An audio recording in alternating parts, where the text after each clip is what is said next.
Alhamdulillah. Alhamdulillah. Oke, bismillah. Bismillahirrahmanirrahim. Assalamualaikum warahmatullahi taala wabarakatuh. Alhamdulillah. Alhamdulillahirabbil alamin.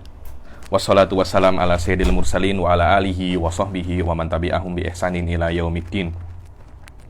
Nawaitu ta'aluma wa ta'lim wa naf'a wal intifa' wal ifadah wal istifadah wal hatha ala tamasuki bi kitabillahi ta'ala wa sunnati rasulihi wa du'a ilal huda wa dalalata alal khairi wa ibtigha'a mardatihi wa qurbihi wa thawabihi subhanahu wa ta'ala. Allahumma faqqihna fid din wa alimna ta'wil. Rabbi shrah li sadri wa yassir li amri wahlul 'uqdatam min lisani yafqahu qawli waj'alni waziran min ahli. Bismillahirrahmanirrahim. Bismillahirrahmanirrahim. Bismillahirrahmanirrahim. Alhamdulillah kita jumpa lagi di kelas ketiga daripada kitab Safinatun Najah ini. Yang mana pertemuan yang kemarin kita sudah menyelesaikan tentang muqaddimah ya. Sekarang kita masuk ke fasal pertama, yaitu tentang arkanul Islam wa arkanul iman. Sebelum kita masuk ke arkanul Islam wa arkanul iman, di sini kita tengok bahwasanya Al-Habib Ahmad bin Umar Asy-Syafiri menjelaskan tentang makna-makna daripada apa ya dibilang ya unwan, anawin maknanya di sini judul-judul daripada bab-bab yang ada di fikih. Ini penting ya. Ini adalah istilahnya fuqaha. Istilahnya apa? Fuqaha. Ada yang namanya fasal, bab, tambih. Ini penting sekali yang untuk Anda tahu mulai daripada awal. Jangan seperti saya yang dulu itu mengetahui hal-hal semacam ini setelah mungkin saya belajar di level pertengahan, mungkin di level Fathul Mu'in, baru saya menghafal hal-hal semacam ini. Saya tak ingin Anda jatuh di kesalahan yang sama dengan yang saya jatuh di situ. Karena itu saya akan membaca dan menjelaskan makna-makna daripada judul-judul bab yang ada di dalam fikih. Ini biasanya di dalam fikih ya. Sekarang kalau Anda nak tengok di dalam jurnal-jurnal, dalam tesis-tesis itu tidak sama dengan fikih. Biasanya kalau di anu itu di dalam fikih itu yang paling tinggi itu bab, kemudian fasal, kemudian furu', kemudian masail, kemudian tambih. Ini adalah tasalsul. Yang paling tinggi bab, atau sebelumnya lagi kitabus shalah, di bawahnya bab, di bawahnya fasal, di bawahnya lagi furu', di bawahnya lagi masail, di bawahnya lagi tambih. Kalau Anda tengok di dalam tesis-tesis akademik itu berbeza.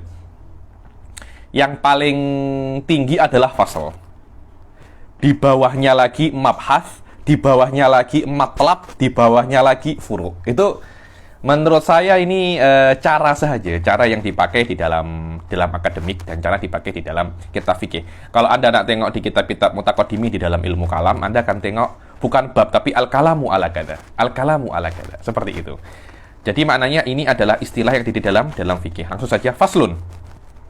Al-fasl lughatan kita tengok di syarahnya.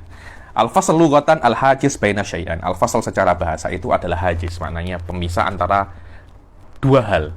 Karena ketika Anda di dalam kitab fikih ada faslun itu akan membezakan bab sebelumnya dan bab setelahnya.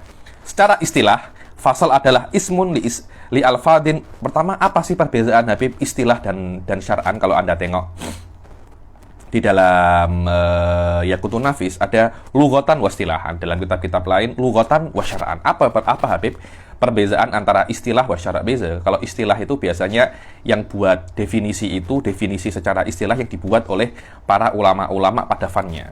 Berbeza dengan definisi secara syariat. Itu yang datang, yang mendefinisikan itu direct imma Rasul wa imma Allah Subhanahu wa taala. Contohnya apa Habib? Ketika Rasul sallallahu alaihi wasallam mendefinisikan itu mendefinisikan sombong. Apa itu sombong?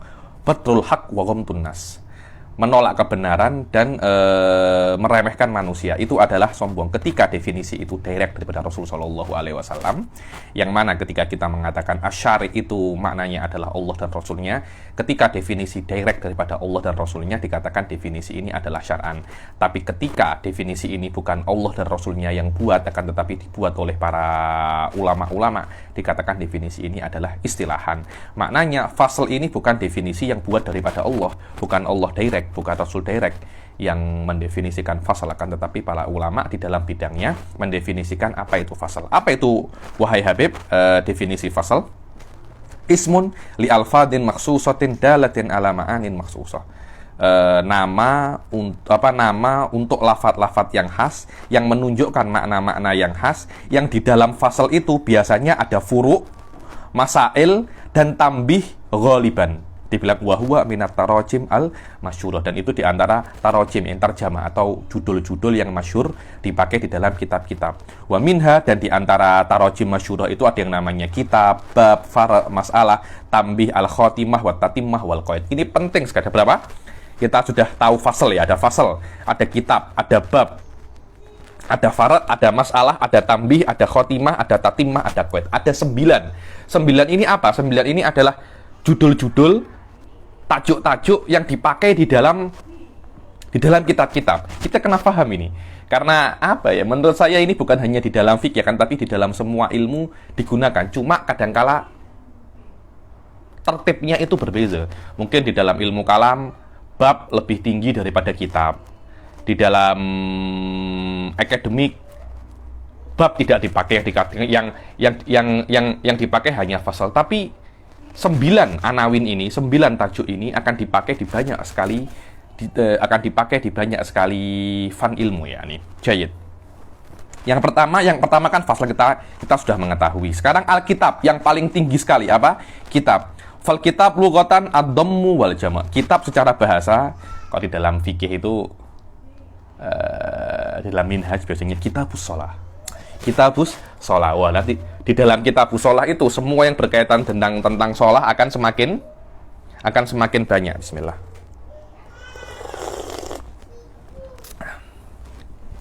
Nanti ada faslun di dalam sholatil jamaah. Nanti di bawahnya fasal akan ada bab. Bab mungkin syurutul imam wal makmum, tapi tetap di bawah bab sholatul jamaah, dan di bawah kitabus shalah wahakala ya nih. Semakin jadi kitab yang paling tinggi, kemudian di bawahnya itu ada fasal, kemudian di bawahnya itu ada bab. Semakin spesifik unwannya, semakin kecil unwannya akan berbeza akan berbeza masalahnya, dan semakin detail lagi, dan semakin semakin mendalam. Biasanya 9 unwan ini akan dipakai di dalam kitab-kitab yang mutawal. Contohnya seperti Asnal Mathalib. Banyak kitab-kitab yang lain yang Asnal Mathalib, Tuhfah, semacam itu akan dipakai, semacam ini akan dipakai. Tapi kalau Anda nak tengok kitab Safinah, tidak akan ada seperti itu. Rata-rata akan guna faslun saja. Kenapa? Karena kitabnya kecil. Kitabnya kecil saja. Wastilahan ismun li jinsin minal ahkam mustamilun ala abwabin wa fusulin wa furu'in wa masaila wa tanabiha ghaliban. Dibilang yang namanya bab itu adalah nama untuk satu jenis daripada hukum. Satu jenis, maknanya jenis sholat. Ya, di dalam kitabus shalah hanya disebutkan bab-bab yang berkaitan tentang sholat saja. Kalau ada dalam kitab-kitab yang tinggi macam Minhaj Kitabus Shalah, ketahuilah di situ akan banyak sekali permasalahan, karena di dalamnya pasti ada bab, pasti ada fusul, pasti ada furu', pasti ada masail, pasti ada tanabih. Ada tanabih itu jamak daripada tambih. Biasanya seperti itu, ghaliban biasanya. Adapun bab secara bahasa adalah furjatun fi satirin yutawassalu biha min kharijin ila dakhil wa aksuhu. Dibilang bab itu adalah furjah. Furjah itu apa? Furjah itu adalah lobang. Atau Anda kalau tengok nak masuk ke bilik kan ada lobangnya kan, walaupun kadang tidak ada pintunya. Lah, pintu itu bukan yang Anda tutup, itu bukan, akan tetapi lubangnya itu namanya apa? Namanya pintu. Lubang yang mana dengan lubang itu Anda bisa masuk daripada luar ke dalam atau daripada dalam ke keluar. Itu adalah hakikat daripada pintu. Ada seorang Urdun, kalau tak silap namanya Hasan bin Ali Sekov ya. Ini mungkin antum pernah dengar beliau. Beliau mengkritik bahwasanya kan kita sebagai ahli sunnah, kita meyakini bahwasanya setiap orang itu nanti akan masuk neraka dengan pintu masing-masing. Begitu pula masuk surga dengan pintu masing-masing. Maknanya ada pintu untuk menuju neraka jahanam, ada pintu untuk menuju neraka sakor, ada pintu menuju neraka-neraka yang lain ya nih. Beliau mengkritik bahwasanya masuk neraka melewati pintu itu bertentangan dengan banyak hadis. Apa itu hadisnya? Karena kita nanti akan disuruh untuk melewati sirat. Sirat. Lah, yang namanya sirat itu ketika kita bisa sampai ke ujung kita akan masuk surga. Tapi kalau kita tidak sampai ke ujung, kita bisa jatuh ke jatuh ke neraka. Dibilang sirat itu di bawahnya adalah neraka jahanam. Maknanya kalau Anda terjatuh di sirat, Anda tidak akan Bismillah. Kalau Anda terjatuh di sirat, Anda akan langsung masuk neraka. Terus mana pintunya mana? Wong Anda ketika di sirat, Anda jatuh langsung neraka. Pintunya mana terus? Katanya. Dijawab oleh banyak sekali ulama. Tak silap Syekh Said pun jawab pasal ini. Kita tengok daripada definisi pintu secara bahasa. Apa itu furjah? Anda kan setiap hari tengok pintu-pintu ini. Anda macam masuk bilik, nak masuk rumah, pintunya kan di depan Anda. Loh, mungkin saja ketika Anda itu jatuh ke neraka daripada sirat, ke neraka jahanam, ketika jatuh itu di situ ada pintu masing-masing. Jadi ketika Anda, ada orang nak masuk neraka jahanam, dia akan jatuh di bawah pintu neraka jahanam. Oh, ini nak masuk neraka sakor. Dia akan berjalan di sirat sampai di dekat pintu sakor, dia akan jatuh di pintu sakor. Jadi pintunya neraka itu bukan Anda buka, Anda masuk, tidak, tapi itu adalah lubang. Ketika di bawahnya jadi ada lubang di bawahnya sirat. Nanti ketika Anda sampai di pintu itu, Anda akan jatuh. Ini jatuh di sini, ini jatuh di sini, jatuh di sini. Dan semua di bawah kejatuhan ini, di bawah sirat ini semuanya ada pintu-pintu yang menghubungkan ke neraka-neraka yang mana orang tersebut berhak untuk memasukinya. Kenapa kita tak takwilkan semacam itu? Agar banyak hadis yang mengatakan manusia akan masuk ke pintu-pintu neraka dan ke pintu-pintu surga, itu oke. Tidak ada masalah daripada Anda menolak hadis-hadis tersebut. Wallahu a'lam, dan semuanya itu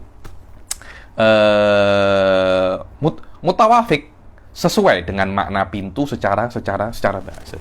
Adapun bab secara istilah adalah ismun li alfadin mahsusah, nama dengan lafaz-lafaz yang khas yang menunjukkan makna-makna yang khas yang di dalam bab itu ada fusul wa furu wa masail wa tanabih ghaliban. Jadi yang pertama adalah kitab, bab, fusul, furu, masail, tanabih. Dan yang setelahnya adalah al-far'. Di bawahnya bab al-far'. Far' ini di bawahnya fusul, di bawahnya Di bawahnya fasal. Mungkin tadi saya salah sedikit.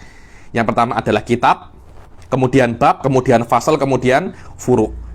Furu' setelah fasal. Apa itu fara'? Fara' wadih ya. Fara' itu berkali-kali saya jelaskan di dalam kitab usul fikih. Fara' adalah sesuatu yang terbina di atas perkara yang lain. Perkara yang lain yang terbina di atasnya fara' itu namanya asal. Secara istilah, fara' adalah ismun li alfadin makhsusatin mustamilatin ala masaila ghaliban. Sebuah ismun, sebuah nama untuk lafaz-lafaz yang khas yang di dalamnya itu ada masail, ada masail. Apa itu masail? Ada permasalahan. Di dalam fikih ada namanya mas'alatun kada. Apa itu masalah? Masalah adalah sayati ini definisinya. Masalah secara bahasa adalah soal, permintaan. A'tini mas'alatak, dibilang masalah adalah permintaanmu. Ketika wallahi ana indi mas'alatun wa rugbatun lak, dibilang ya Allah ana indi masalah, maknanya aku mempunyai permintaan kepadamu ya Allah. Aku mempunyai doa, biasanya masalah, doa, soal itu sama, itu sama. Karena itu kan pengemis dikatakan sawal. Sawal maknanya orang yang suka meminta. Wal mas'alah lughatan as-su'al wastilahan matlubun khobariyun yubarhanu alaihi fil ilm. Yang namanya Masalah secara istilah ahli fikih itu adalah matlubun khobari. Apa itu matlubun khobari? Adalah sebuah perkara yang diminta. Dan perkara yang diminta itu khobari. Makna khobari itu jawaban yang Anda minta daripada pertanyaan Anda. Ketika Anda bertanya, contohnya ya, apa hukum memakan kanguru? Apa hukum memakan kanguru? Anda meminta sebuah jawaban. Hukum ketika Anda bertanya, apa hukum memakan kanguru? Itu namanya masalah. Apa yang Anda minta daripada masalah Anda itu, yang Anda minta daripada masalah Anda itu adalah sebuah jumlah khobariyah. Apa itu jumlah khobariyah? Yang ada mubtada dan khobarnya. Jawaban saya nanti mungkin saya mengatakan, makan kanguru haramun au halalun. Makan kanguru haramun au halal itu adalah mubtada dan khobar. Subjek dan predikat kalau di dalam bahasa Indonesianya ya.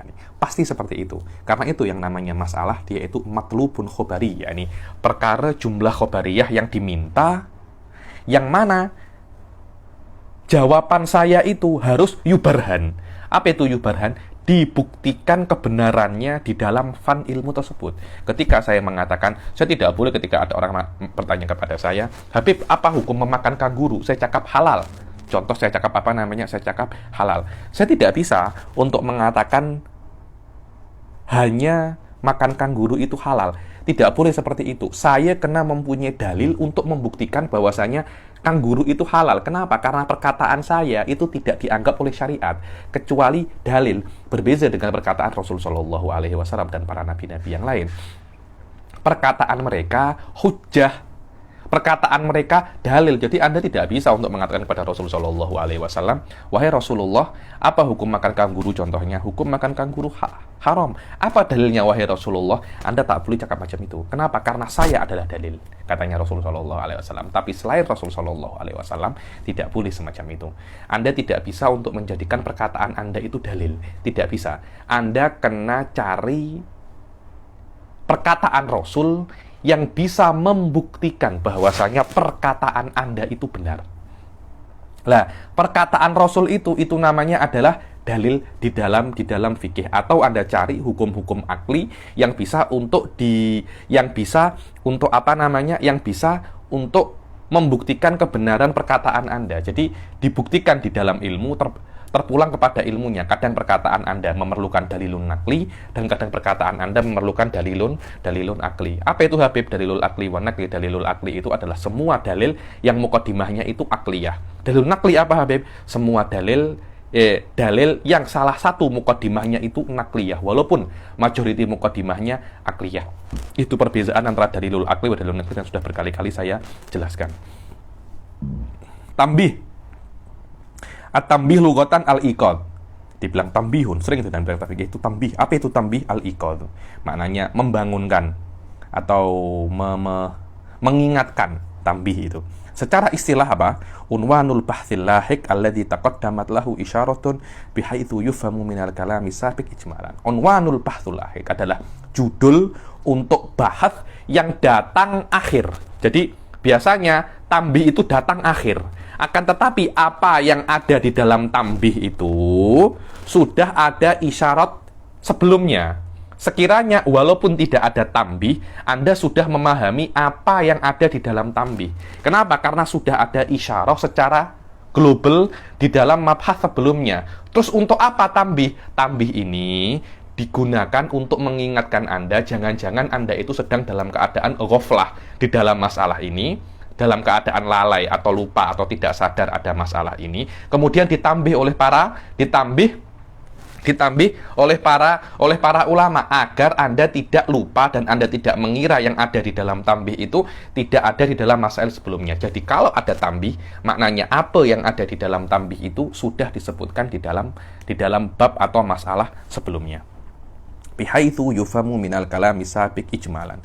Wal khotimah lughatan akhiru syai'. Adapun kalau khotimah secara bahasa ini Syekh Said sering ketika saya daurah kemarin itu daurah apa namanya? Al-Farqul Adib, Syekh Said buat khotimah ini. Apa itu khotimah? Akhiru syai'. Khotimah itu akhirnya sesuatu. Secara istilah apa?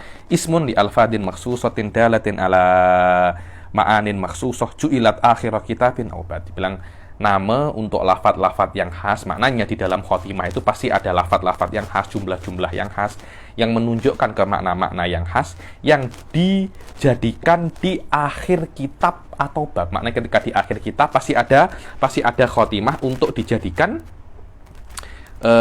mengakhiri kitab tersebut atau mengakhiri bab tersebut. Wa tatimmah ma tummima bihil kitabu awil bab. Dibilang adapun yang namanya tatimmah itu adalah sesuatu yang dibuat untuk menyempurnakan kitab ataupun bab. Jadi mungkin kitab ini kitab Shalah ada yang masih kurang, dibuat tatimmah. Tatimmah itu apa? Untuk melengkapinya. Sebenarnya sudah lengkap, cuma kurang sedikit saja. Dibuat tatimmah. Biasanya yang namanya tatimmah itu dia tak panjang, dia tak banyak, sedikit je. Maknanya ada sesuatu yang kurang sedikit, saya lengkapi. Ada kitab, namanya tatimmah, itu lil mutawali, beza. Tatimmah, nama daripada tajuk. Tatimmah itu kitab memang ada kitab namanya tatimmah. Tatimmatul Ibanah, karangan siapa? Al-Imam Al-Mutawalli. Bismillah.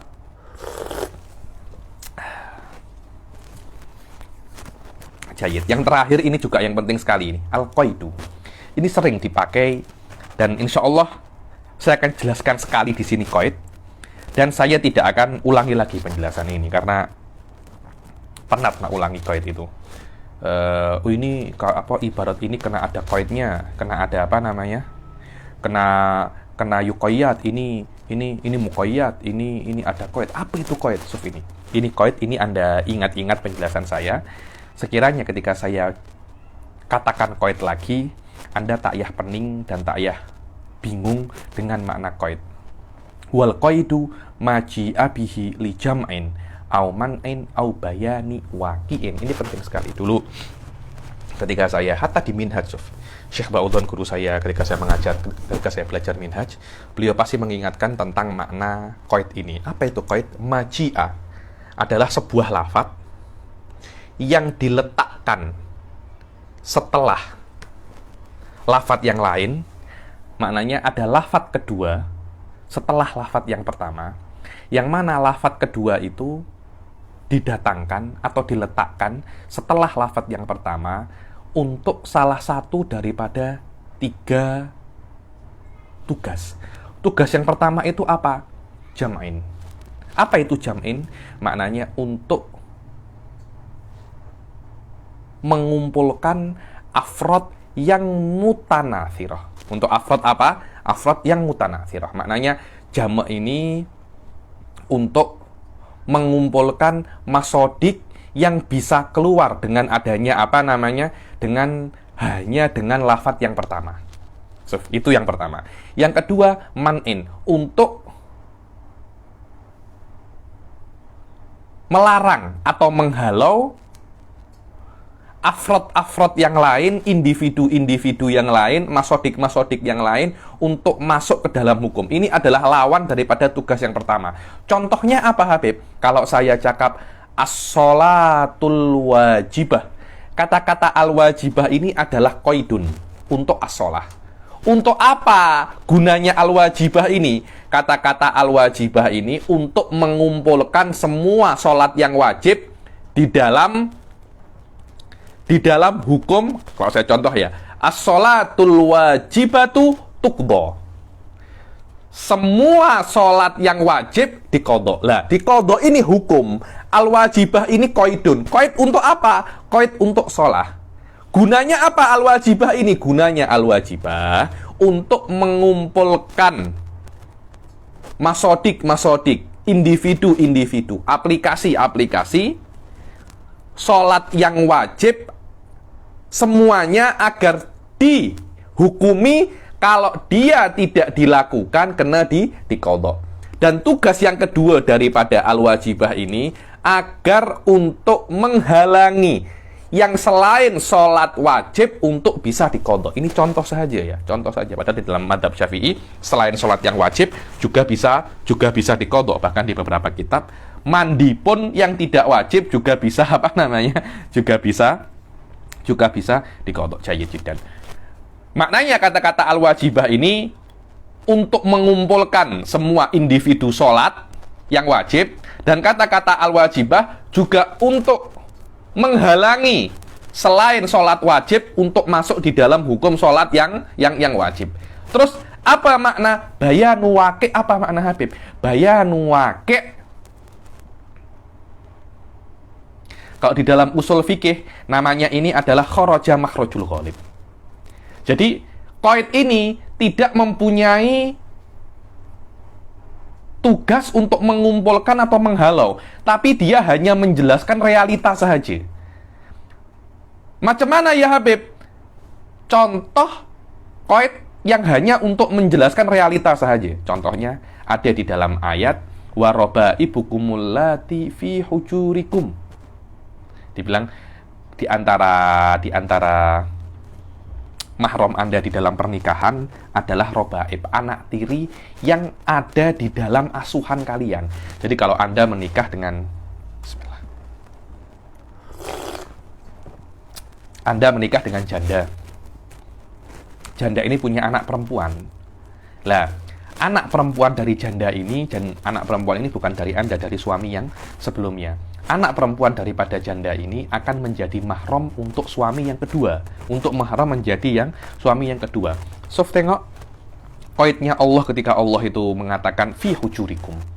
Maknanya secara zahirnya anak perempuan daripada janda tersebut itu akan menjadi mahram Anda kalau dia Anda asuh.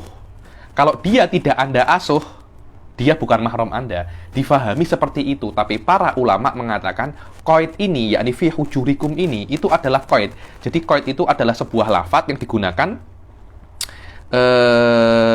untuk mengumpulkan atau menghalau atau untuk bayan waqi'. Kadangkala dia itu sifat, kadangkala dia itu mudhof ilaih, kadangkala dia itu mungkin syarat, kadangkala mungkin jar wa majrur. Lah, wa rabaibukumul lati fi hujurikum. So, allati wa rabaib allati fi hujurikum, dia kan sifat. Sifat untuk robaib. Lah, gunanya fi hujurikum ini apa? Apakah dia menunjukkan bahwasanya ketika anak tiri daripada Anda ketika Anda menikah dengan janda yang sudah punya anak, dia itu akan menjadi mahram Anda ketika dia hanya di dalam asuhan Anda, ketika dia di dalam asuhan ayahnya yang pertama, dia tidak menjadi anak, dia tidak menjadi mahram Anda? Tidak seperti itu. Kenapa? Karena para ulama mengatakan fi hujurikum ini gunanya bukan untuk jam'in au man'in, tapi hanya untuk bayanu waqi', untuk menjelaskan. Biasanya kalau Anda menikah dengan janda yang punya anak, anak itu akan ikut janda itu, dan janda itu akan ikut Anda. Maknanya Anda akan menafkahi janda ini dan anak ini sekali. Dan itu akan di dalam asuhan Anda. Biasanya seperti itu. Sikit sekali kalau Anda menikah dengan janda, anaknya itu di bawah ayah yang pertama. Sikit sekali, karena itu kan kharaja makhrajul ghalib atau libayanil waqi'. Inilah makna apa namanya qaid, dan ini sangat penting sekali. Maknanya ketika qaid itu untuk libayanul waqi', dia tidak mempunyai tugas dan tidak mempunyai faedah seperti yang pertama dan yang kedua, yakni seperti untuk man'in au jam'in. Man'in bisa untuk digunakan untuk mafhumul mukhalafah, tapi ketika libayanil waqi' tidak bisa seperti itu. Itu hanya untuk menjelaskan realita yang ada sahaja. Wallahu a'lam. Sekarang kita akan masuk ke arkanul Islam. Faslun, setelah kita menyelesaikan makna-makna daripada fasl, furu, bab, kitab semuanya, kita masuk ke matan lagi, yaitu apa? Arkanul Islam. Arkanul Islam. Arkanul Islam khamsatun. Ini wadah ya, ada rukun Islam dan rukun rukun Islam dan rukun iman. Arkan itu apa sih? Arkan itu adalah jam'u ruknin. Apa itu ruknin? Ruknin itu adalah, dikatakan di sini, ar-ruknu lughatan janibu syai'i al-aqwa. Dibilang yang namanya rukun itu adalah bahagian sesuatu yang paling kuat, pilar. Makanya ketika ada pilar rumah, pilar itu adalah bahagian rumah yang paling kuat. Itu namanya apa? Rukun.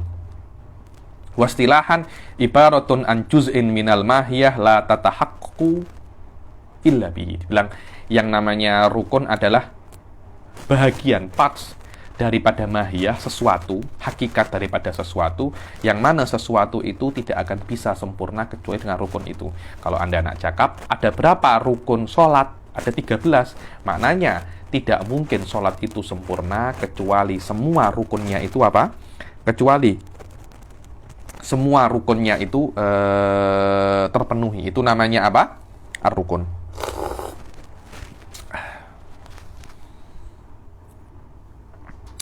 Arkanul Islam khamsah. Maknanya di sini arkanul Islam atau rukun Islam adalah parts-parts di dalam Islam, parts-parts di dalam Islam, yang mana Islam itu tidak akan sempurna kecuali semua daripada 5 hal ini terpenuhi. Maknanya Anda tidak akan menjadi Muslim yang hakiki kecuali 5 hal ini terpenuhi.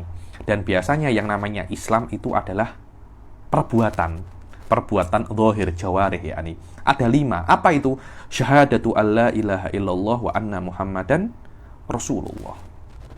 Syahadah, asyhadu. Biasanya kan kalau Anda itu nak masuk Islam atau ada orang nak masuk Islam, kita suruh melafadzkan apa? Kalimat syahadat. Asyhadu alla ilaha illallah wa asyhadu anna muhammadar rasulullah.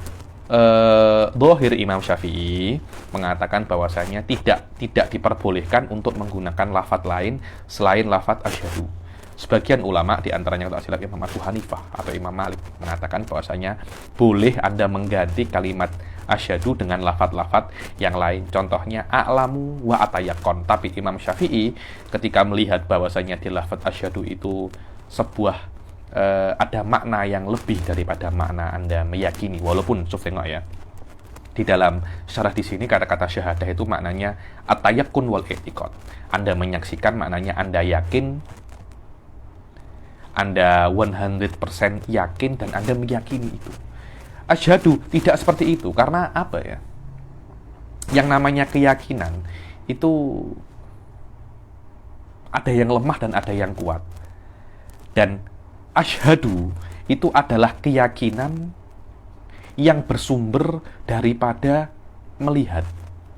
Jadi ketika Anda itu disuruh untuk bersaksi bahwasanya Allah itu tiada Tuhan selain Allah, Anda diminta oleh Allah sesuatu yang susah. Apa itu?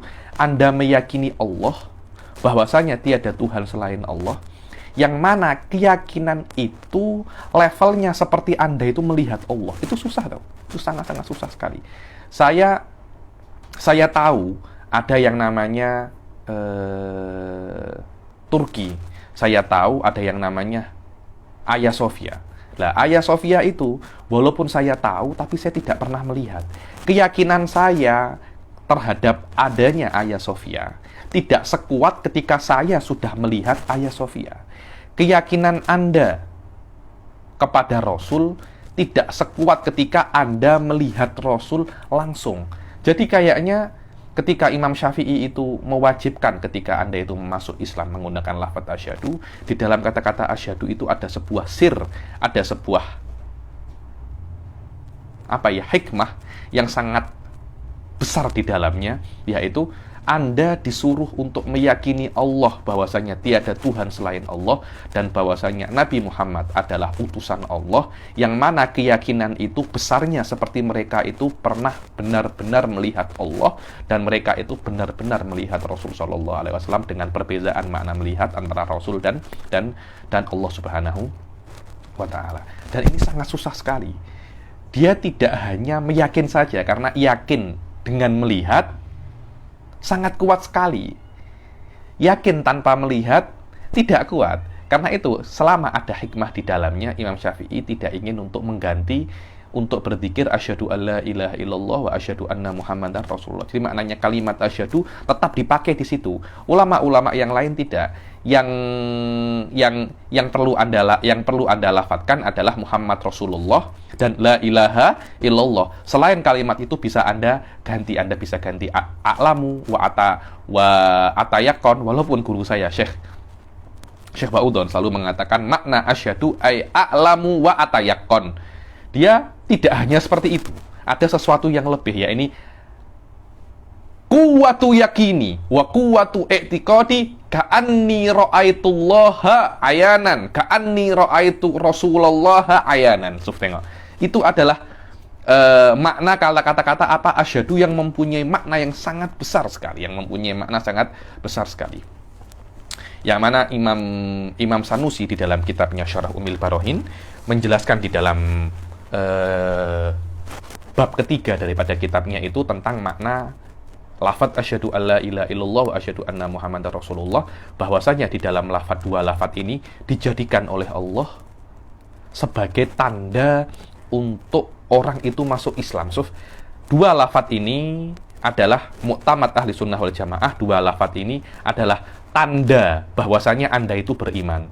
Bukan maknanya kalau ada lafadz ini Anda beriman benar-benar, bukan. Cuma dua lafadz ini adalah syarat Anda diperlakukan sebagai seorang muslim. Maknanya kalau ada orang beriman tidak melafadzkan dua lafadz ini, maka dia tidak akan dianggap muslim secara zahir. Karena itu para ulama mengatakan syahadatain adalah syarat untuk diperlakukannya hukum Islam kepada orang tersebut, karena dia itu adalah sebuah tanda untuk masuk Islam.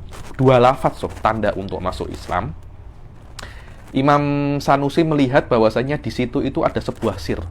Karena itu sepertiga akhir daripada kitabnya untuk menjelaskan makna dan hakikat daripada la ilaha illallah, dan beliau ada sekitar 7 bab di situ, dan beliau mengatakan dalam lafadz ini semua akidah sifat 50 itu semuanya ada. Saya ada kelas pasal itu. Insya Allah jika ada kesempatan, mungkin setahun, 2 tahun, 3 tahun akan datang, mungkin akan saya upload pasal syahadatu alla ilaha illallah wa asyhadu anna muhammadar rasulullah. Dan bukan hanya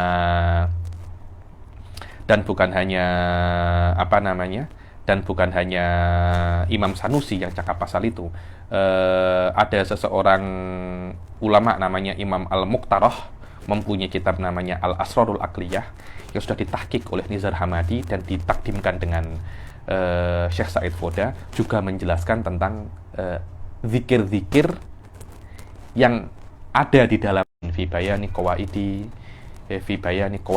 mendirikan sholat. Apa makna iqom?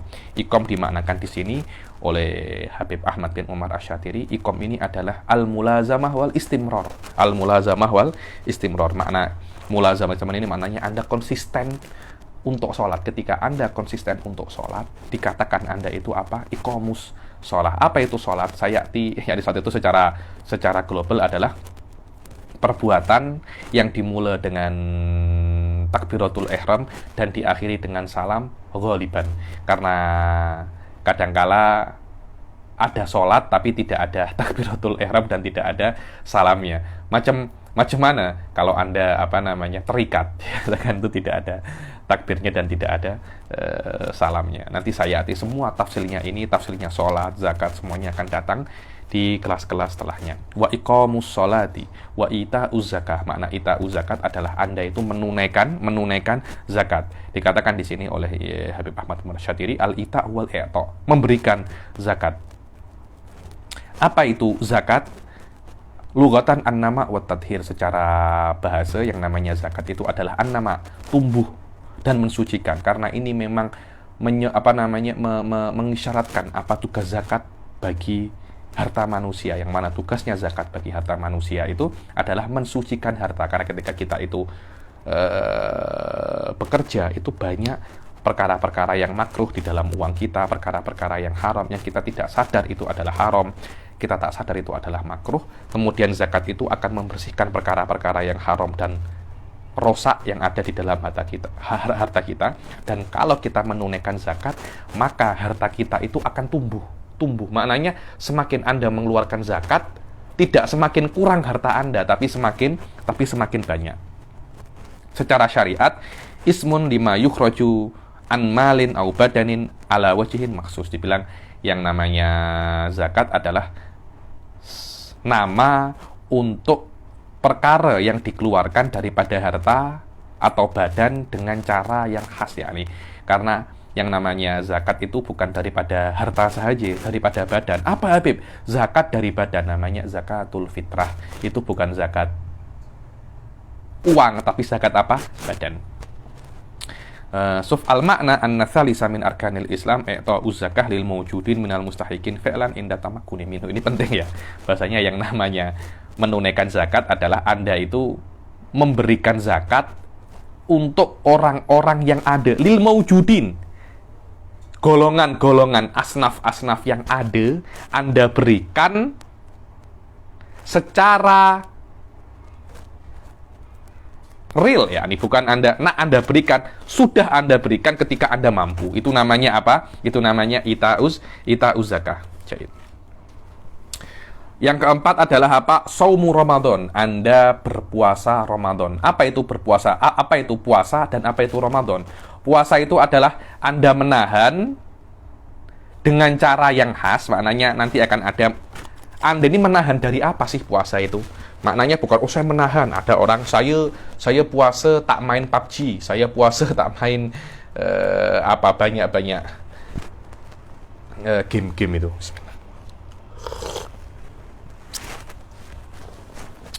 Dibilang yang namanya puasa itu adalah menahan terhadap hal-hal yang membatalkan puasa dari terbitnya fajar sampai tenggelamnya matahari. Ramadan apa? Ramadan itu adalah nama bulan.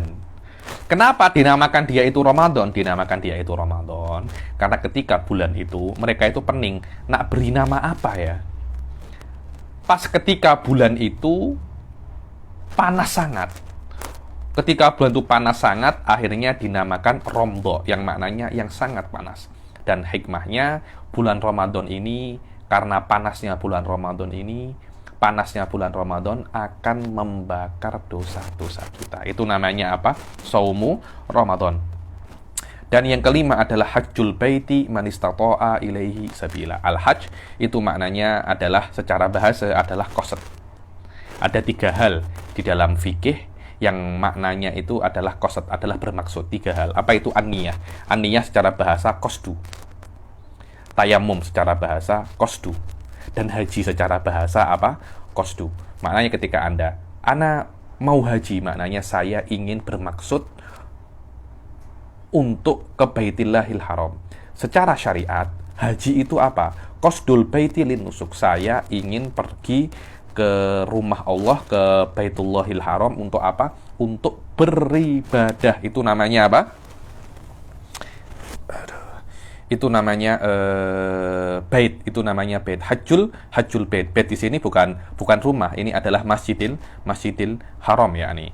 Qasdul baiti biniyatin nusuk. Di talik di sini aifil asyuril ma'lumah wan nusuk al ibadah lillah. Maknanya Anda bermaksud pergi kepada Masjidil Haram untuk melaksanakan ibadah, untuk nusuk, dengan syarat man istata'a ilaihi sabila. Kalau Anda mampu, nanti mampu itu akan ditafsirkan di sini, ada mampu secara badan, ada mampu secara uang, macam-macam, nanti akan ada tafsirnya secara detail di dalam ketika kita masuk di dalam babul haji. Man istata'a ilaihi sabila. Begitu pula para ulama Syafi'iyah mengatakan wajibnya bukan hanya haji saja, tapi umroh pun juga wajib. Umroh pun juga wajib. Sama juga secara syariat yang namanya umroh itu adalah qasdul baiti biniyatin nusuk. Inilah secara global apa namanya rukun Islam. Sekarang kita masuk ke fasal setelahnya, apa itu arkanul iman. Arkanul iman. Rukun sudah lewat apa makna rukun. Iman itu apa? Banyak orang itu tak paham apa makna iman. Iman di dalam mazhab ahli sunnah wal jamaah itu adalah ibarat untuk 2 hal. Hadithun nafas at-tabi' lil ma'rifah. Dibilang hadithun nafas adalah keyakinan al-jazm, keyakinan Anda setelah Anda mengetahui.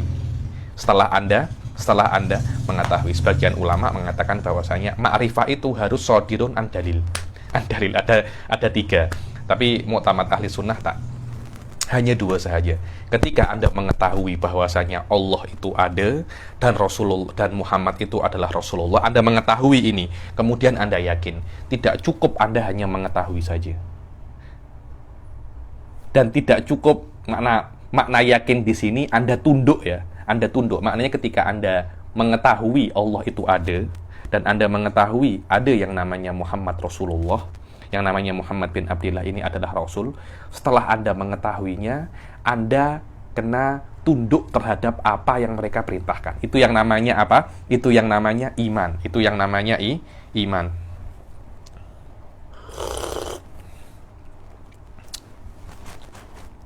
Itu yang namanya iman. Jadi ada 2 hal. Maknanya setelah Anda mengetahui, Anda kena tunduk terhadap apa yang Anda ketahui. Hanya satu saja tidak ada. Kalau Anda hanya tunduk tapi Anda tidak tahu, bukan iman. Kalau Anda tahu tapi Anda tidak tunduk, bukan iman. Itu namanya juga kafir, karena banyak sekali orang-orang kafir Quraisy pada saat zaman Nabi itu mengetahui bahwasanya Rasulullah Shallallahu Alaihi Wasallam itu Nabi, tapi mereka tidak mau tunduk terhadap Nabi Shallallahu Alaihi Wasallam, bahkan mereka memeranginya. Apakah dikatakan mereka itu beriman? Tidak. Dan orang yang tidak mengetahui Rasulullah Shallallahu Alaihi Wasallam dan dia mampu untuk mengetahuinya, tapi dia tidak mengetahuinya, juga disifati oleh Allah adalah orang-orang yang kafir, orang-orang yang kafir. Sebagian ulama daripada mazhab ahli sunnah dan Imam Sanusi di dalam kitabnya Al-Wusta dan Syarah Umil Barohin juga yu'ayyid qaul mengatakan bahwasanya mengetahui Allah itu ada, kemudian Anda tunduk kepada Allah, mengetahui itu tidak bisa dari orang. Jadi contohnya, saya mengetahui bahwasanya ada Tuhan namanya Allah itu dari kawan saya. Karena kawan saya tidak pernah bohong, saya beriman. Tidak bisa seperti itu. Anda harus mengetahui Allah itu ada dari dalil, an-dalil. Ini dibilang susah sangat ya nih. Syekh Said Fodeh itu selalu mengatakan bahwasanya at-taklif bin nadhar lebih susah daripada taklif bil fi'il, dengan bil af'al maksud saya. Di mananya Allah menyuruh Anda untuk berpikir itu jauh lebih susah daripada Allah menyuruh Anda untuk sholat. Semua orang bisa sholat, semua orang bisa zakat, semua orang bisa puasa, tapi tidak semua orang itu bisa berpikir. Karena itu at-tafakkur sa'ah khairum min ibadat sana. Berpikir sikit, ibadah berpikir itu lebih afdol daripada Anda itu beribadah secara perbuatan. Kenapa? Karena memang itu jauh lebih susah. Jauh lebih susah. Berapa banyak orang-orang itu tidak beriman. Kenapa? Karena mereka tidak mau berpikir terhadap dunia ini, bagaimana diciptakan, bagaimana dunia ini ada, dan itu menyebabkan mereka itu banyak sekali yang tidak beriman, Karena itu Imam Sanusi mengatakan bahwasanya di dalam Musta, saya tengok di dalam Musta, di dalam Syarah Umil Barohin, beliau itu yang surkol, bahkan mungkin di dalam Kubro pun juga sama. Orang yang mengetahui Allah melewati taklid, dia itu kafir. Dia itu apa namanya? Dia itu kafir. Ini sangat khotir jiddan, Suf. Ini sangat khotir jiddan. Karena itu kita kena mengetahui Allah itu melewati dalil minimum, dalil ijmali. Karena itu sebagian ulama itu mendefinisikan iman hadisun nafas at-tabi' lil ma'rifah an dalil. Maknanya pengetahuan Anda terhadap Allah itu berdasarkan berdasarkan dalil. Dan Anda beriman di dalam Islam itu Anda tidak cukup hanya beriman kepada Allah. Anda kena beriman kepada 6 hal. Satu saja ini Anda tidak beriman, Anda beriman kepada 5, tidak beriman kepada 1, Anda tidak dianggap beriman. Karena itu tidak cukup Anda beriman kepada Allah.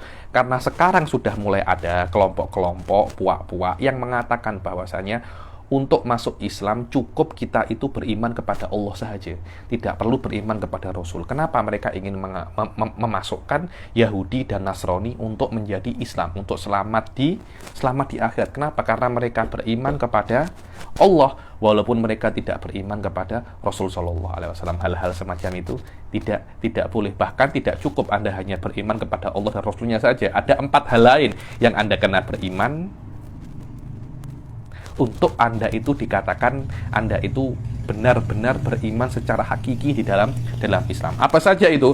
Arkanul Islam sittatun, ada 6. Antu'mina billah, ini semuanya tentang sifat-sifat Allah, malaikat, semuanya sudah lampau, takkan saya jelaskan di dalam Jala'ul Afham, boleh Anda muraja'i lagi. Antu'mina billah, Anda beriman, maknanya Anda mengetahui Allah, kemudian Anda tunduk kepada Allah. Wa malaikatihi, Anda juga kena mengetahui malaikat, dan ketika Anda sudah mengetahui malaikat, Anda kena tunduk, maknanya Anda kena meyakini malaikat. Wa kutubihi, dan kitab-kitabnya, Anda kena tunduk terhadap kitab-kitabnya Allah, maknanya apa yang ada di dalam kitab-kitab Allah, Anda kena melakukannya. Karena itu adalah perintah untuk beribadah kepada Allah Subhanahu wa taala. Wa rusulihi, Anda kena tahu siapa saja rasulnya, 25. Yang tafsil wa ghairuhu ijma, dan Anda kena tunduk kepada rasul-rasul Allah Subhanahu wa taala. bil yaumil akhir, dan tentang hari akhir. Dan hari akhir ini susah ya orang-orang nggak percaya, karena Anda kalau tengok rata-rata ayat-ayat Makkiyah itu menjelaskan tentang adanya hari kiamat, tentang adanya apa? Tentang adanya hari kiamat. Dan Anda kalau tengok juz-juz 30 itu semuanya menjelaskan tentang hari kiamat. Karena banyak orang itu macam tak percaya apakah memang benar-benar hari kiamat itu ada. Anda kena beriman karena ada Rasulullah SAW, ada orang namanya Muhammad menjelaskan dan mengatakan bahwasanya hari kiamat itu ada, walaupun Anda tidak pernah tengok. Tapi hari kiamat itu apa namanya? Hari kiamat itu ada. Dan Anda kena percaya hal-hal yang ada pada hari kiamat. Nanti kalau ada yang namanya haud, ada yang namanya mizan, ada yang namanya neraka, ada yang namanya surga, itu adalah satu package yang lengkap di dalam hari akhir. Dikatakan bil yaumil akhir karena hari kiamat akan terjadi pada siang hari, bukan pada malam hari. Wa bil qadari khairihi wa syarrihi minallahi ta'ala. Makna bil qadari, qadar di sini adalah ijadullahil asya ala qadarin mahsus wa taqdirin muayyan fi dawatiha wa af'al. Dibilang Allah itu menciptakan segala hal dengan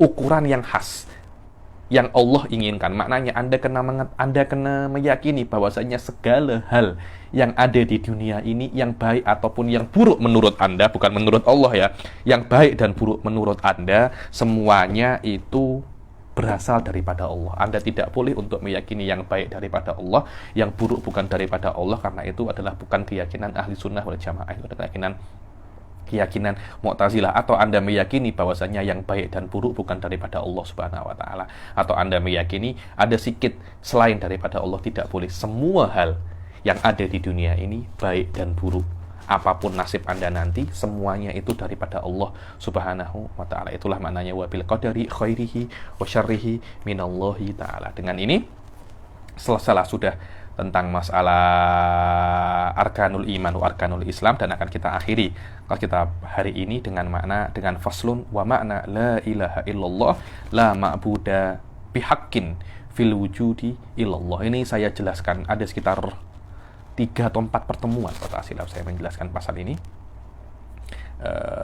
Panjang sekali, ada 7 bab tentang i'rabnya, tentang maknanya, tentang fadilahnya. Karena Imam Sanusi membuat thariqah Sanusiyah itu dengan zikir, semuanya zikirnya adalah apa? La ilaha illallah Muhammadur Rasulullah. Dan di dalamnya itu semuanya masuk di dalam akidah 50 yang kita baca 13 kelas di di Jala'ul Afham. Semuanya bisa convert masuk di dalam la ilaha illallah Muhammadur Rasulullah. Wa makna, dan apa sih? Kenapa sih kita penting untuk mengatakan la ilaha illallah? Karena la ilaha illallah itu adalah kunci surga, harga surga, dan syarat Anda itu untuk diperlakukan sebagai seorang Islam. Ketika Anda mengatakan la ilaha illallah, maknanya Anda tidak akan boleh dibunuh, harta Anda tidak akan boleh diambil. Kenapa? Karena harta Anda dilindungi. Semua hal yang berkaitan dengan Islam tidak akan ada bisa pada Anda kecuali Anda mengatakan la ilaha illallah. Dengan ini kita bisa untuk meyakini dan mengetahui bagaimana keagungan la ilaha illallah Muhammadur Rasulullah. Apa makna la ilaha illallah? Makna daripada la ilaha adalah la ma'budah. La ma'budah.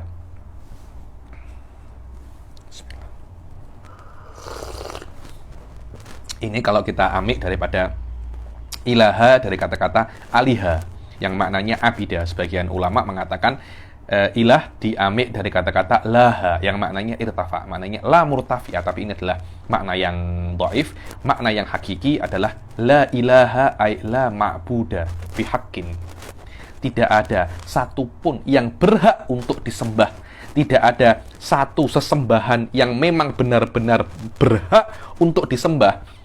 Kalau tidak ada kata-kata bihaqqin, maknanya akan salah. Karena banyak yang orang itu sembah, walaupun yang dia sembah itu tidak benar. Ada orang menyembah Lata, ada orang menyembah Uzza. Kalau di Batu Cave ada orang menyembah Murugen. Kita sebagai Islam, Kita kena meyakini bahwasanya yang mereka sembah itu batil.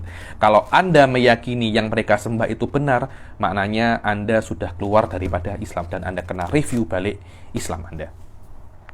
La ma'buda, tidak ada yang disembah secara berhak, secara hakiki, fil wujud, yakni di dalam realita. Untuk apa kata-kata fil wujud ini? Untuk agar nisbahnya itu bukan imkan. Kalau Anda mantik tengok saya punya kelas tahdhibul mantik, Anda akan paham ini. Karena imkan ini maknanya mungkin, belum tentu ada. Tapi tidak ada satupun Tuhan yang berhak disembah dan dia ada. Bukan mungkin ada, karena mungkin ada belum tentu ada. Tidak ada satu Tuhan pun yang ada dan dia berhak disembah kecuali siapa? Allah Subhanahu wa ta'ala. Tidak ada yang berhak untuk disembah kecuali Allah. Tidak ada yang bisa menciptakan kecuali Allah. Tidak ada yang berhak untuk mempunyai sifat-sifat Tuhan yang kita perlukan sebagai makhluk kecuali Allah Subhanahu wa ta'ala. Jayid. Dengan ini selesailah sudah mukadimah fasal yang pertama dan yang kedua yang ketiga juga malahan daripada kitab Safinatun Najah. Saya nak masuk kitab kitab Thaharah, tapi macam beta kita berhenti sampai sini aja. Kita teruskan kitab Thaharah di pertemuan yang akan datang. Oke, kita akhiri sampai sini. Wabillahi taufiq wal hidayah wa ridha wal inayah. Assalamualaikum warahmatullahi taala wabarakatuh.